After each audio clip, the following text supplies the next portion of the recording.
are, game number 2. We'll see if it was as quick as the first one or if they take us into the longest stages of TVP. We've got our Protoss player in the top right as the green Protoss, RoX.KIS.Fraer. His opponent in the bottom left up 1-0 as the red Terran, Empire.Kas.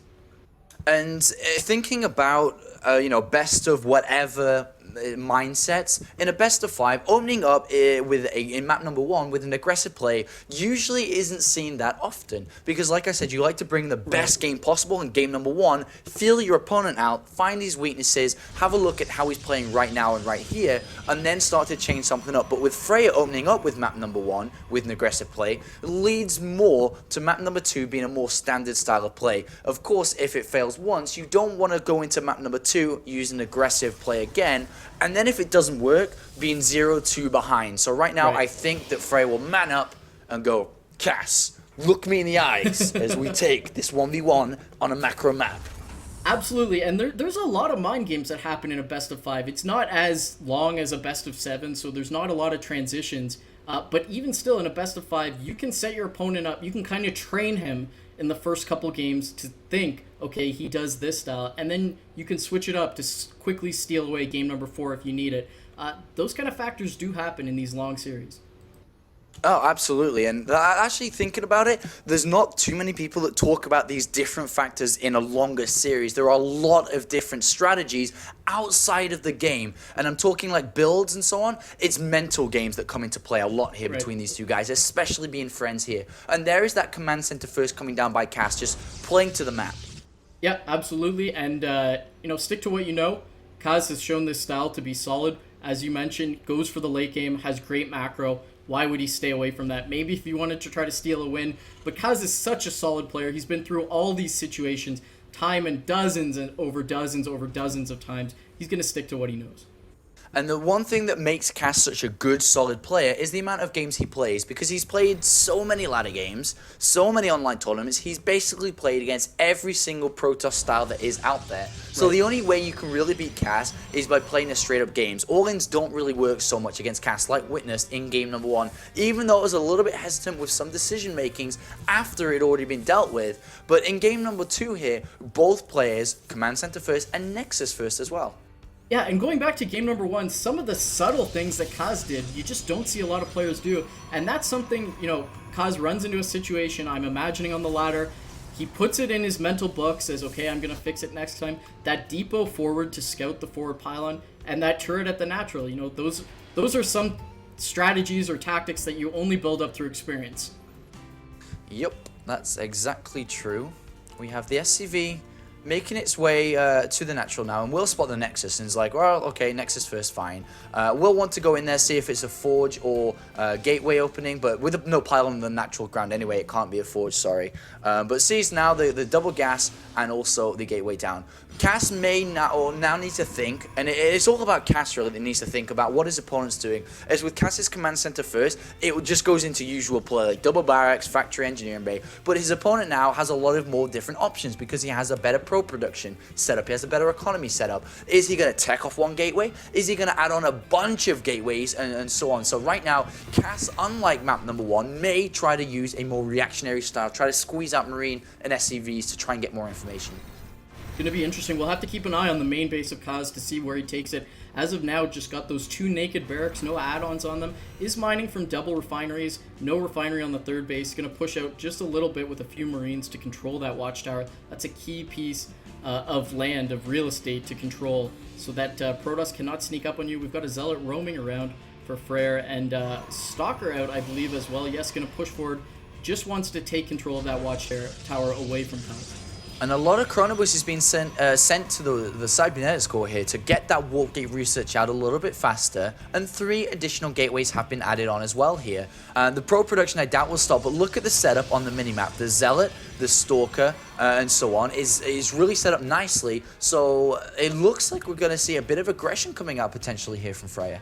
Yeah, you're right. He's completely denying scouting. He's got this web of units blocking access from any potential SCVs. Even going to move the Stalker into another position to at any SCVs that would sneak through the third base. So Fraer really in a private mode now, doesn't want Kaz seeing what he's up to. Alright, so a robotics facility coming down and double assimilator.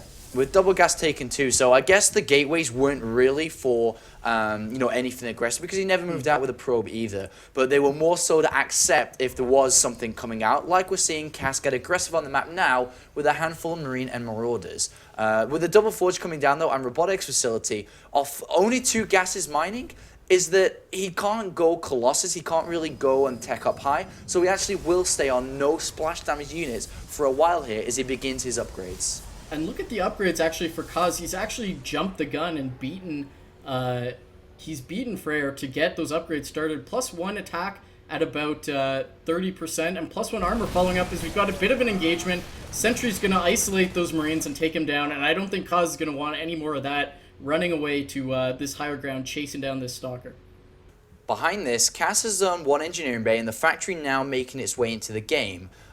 His opponent, though, is going for the robotics bay. Of course, can't go straight into a Colossus and Thermal Lance if he wants to keep up the upgrades. So because he'll need a Twilight Cancel. He'll also need 2-2 to begin very shortly as well. But very tightly is Fraer playing to his chest. He hasn't taken a 3rd base or anything yet because he doesn't know exactly what his opponent's doing. The first observer is making its way across, and at the same time, a Stalker checks if Kas has a 3rd base. He doesn't, and now the observer is going to go in to find out what exactly he's playing against.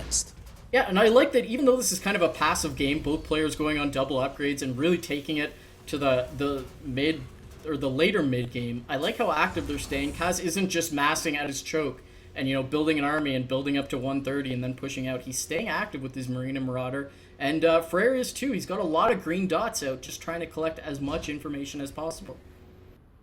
And Kas, without a 3rd command center going down yet, has actually added on double barracks. So with double barracks adding with 3 and 2 is 5. So 5 barracks in total is actually quite a strong mid game. It's going to give him a lot of units out, more so, of course, if he had more so than if he would have had a new command center down. So let's see how aggressive Kas can be. And medevacs are going to be coming out very shortly. The problem is Blink is on the way. We also have Thermal Lance and Colossus too. The unit count is not that high, but it's actually very strong. Because the unit count isn't high, because he's actually spending his upgrades and money in so many different places. But right now, additional gateways, I don't think this is going to be breakable for Kas to try to do any damage here. And of course the 3rd base is going to come down. Kas has to try to do something, though, has to try.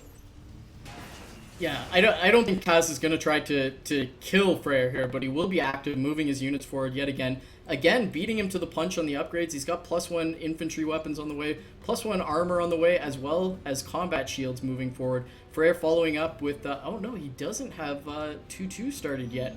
He's got just idle forges.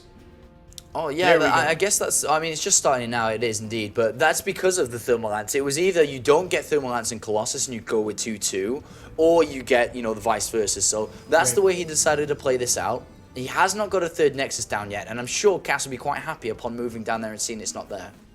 Yep, got the factory scouting that out, going to move forward, and he doesn't want any piece of that army. Thermal Lance is complete, so that Colossus will be able to swipe down the army quite easily, but Kaz staying very active, as we've been saying, moving forward, gaining control of the Watchtower. These are just things to take a little bit of map control away from his Protoss opponent. And with the command center first, he is able to go to 2-2 at a decent time, and a drop in the main base, abusing the immobility of the army. And if Kas stims, he could run to the back of the mineral line potentially, do damage, and pick up if things get dirty, and that's exactly what he's going to do. Yeah, Warpin trying to deny that. He's got to load up and get out. Oh my god, nothing here that really hits air short of a few sentries. So not able to move forward and take that out despite having Blink. So far, though, pretty good defense from Fraer in terms of not losing any probes in that main base, warping the Zealots to deal with it. He's spread thin on 3 bases, but the longer this goes on, the better it becomes for defending, because, of course, he has more units. With 2-2 on the way as well, slightly below Kas. Kas has such good upgrades. Will be working on 3-3 immediately now, and even the Ghost Academy coming down. This is just trademark Kas. Doesn't slip up on his own personal timings. Is not skipping a beat. He's now got Vikings coming. He's going to start Mobius Reactor in a few minutes after he can get +3 armor. Things are just looking fantastic here for Kas. The only thing that he may be missing up on, actually, is additional barracks, but I'm sure he'll start to throw those down any second now. Right, Kas is just a little bit ahead on everything. If you look at the upgrades, if you look at the 3rd base timing, if you look at the harvesters and the income, Kas is ahead by a few percentage points, and those little things add up. Now trying to be aggressive, here comes a Guardian Shield moving forward, and a flank attack by the Colossi. One of them going to get isolated, but Not the best positioning for Kas as the force field's trying to deny these units. And the Colossi in the back, one of them actually taken out. Second one gonna go down. Yes, it is taken out, and the army of Fraer is completely erased. Yeah, there was only 3 Vikings there, which may have looked like the Colossus were going to do everything, but look at the amount of Marauders, especially the 2-2 as well. They just weren't dying anytime soon there. And Kas takes a lead in this game through killing the army that took so long to build, and now is actually going to drop, knowing his opponent's going to be defending the front. There is no observer there to spot for this, but already we see Fraer at the back of his base expecting this. Great anticipation. Yeah, very nice anticipation. It's just going to come down to, does he have enough units to defend this? He's got the Zealot Meat Shield trying to get in there so the Colossi can do the damage. And yes, it is good driving Kas back away. But, you know, Kas got a little bit of an advantage. Not even a little bit. That was a pretty significant advantage going into the mid-game. And he can do whatever he wants. He can add barracks, and that looks like exactly what he's going to do, and put down a 4th command center. Indeed, and that was kind of the missing point, or the missing piece of Kas's play, was just the additional barracks. Now, with those coming down, he's going to have such a good amount of units coming out per cycle, especially with the Ghost coming in. Look at how he's got 3-3 plus 2 for the Right. Vikings. Ghost on the way. He's playing like a perfect turn versus Protoss, and that just simply comes from the amount of games he's played. He's done this so many times. It's just perfected down to the very units coming out, and things are looking absolutely amazingly here for Kas. But on the other hand, Fraer is in an awkward position. Look at his army size. It's 3 Colossus, a High Templar, and a bunch of Zealots. It's incredibly weak. Yeah, looking very cute, but not very menacing. Psystorm has completed. He's got a High Templar out. I'm not sure what Fraer does here. He is trying to take a 4th base. I've got to imagine he's not going to defend that, and that's kind of a sneak 4th base, because if Kas goes down there and attacks that, Fraer has to just give it up. Is Fraer to take it to the super late game, or what do you do in a position like this? Yeah, that's exactly right. He needs a weight, he needs to get High Tempo, he needs to get Colossus. He actually needs everything, but he only has a few bits of something. And Blinkstalkers get out because they know they're in trouble. But with 3-3 done before the 3-3 of the Protoss army, Kas has an absolutely great timing window to hit. He has Ghosts, he has Vikings, he has upgrades. He just has a great setup to end the game. He's played so well here.